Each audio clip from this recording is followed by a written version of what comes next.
મોરબીના જેતપુરમાં ચાલી રહેલા ખેડૂતોના ઉપવાસ આંદોલન વચ્ચે એક મોટો વળાંક આવ્યો છે, જેમાં આંદોલનના નેતા નિલેશ ઓરવાડિયાએ સરકાર પર ખૂબ જ ગંભીર આક્ષેપો કર્યા છે।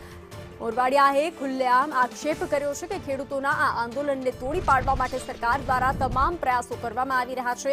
એટલું જ નહીં, તેમને જાનથી મારી નાખવાની ધમકીઓ પણ આપવામાં આવી રહી છે। પોતાની સુરક્ષાને લઈ તેઓ મોરબી એસપીને રૂબરૂ મળી અને પ્રોટેક્શનની માંગણી કરવાના છે। વાયરલ વિડીયો અંગે ખુલાસો કરતા તેમણે સ્પષ્ટ કર્યું છે કે હકાબા સાથેના ઓડિયોમાં તેમનો અવાજ જ નથી અને આંદોલનને બદનામ કરવા માટે આ ખોટો પ્રયાસ કરાયો છે।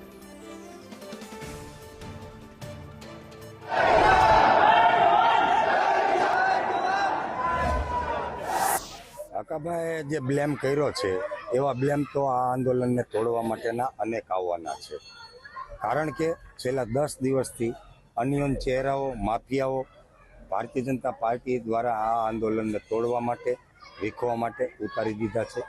કરોડો રૂપિયાની લાલચો આપવામાં આવે છે। મને પણ અનેક ઓફરો અનિયન ચહેરા દ્વારા કરવામાં આવી છે। પહેલાં 2-5 કરોડથી ચાલુ થઈ હતી, આજે 20-25 કરોડ સુધી પહોંચી છે।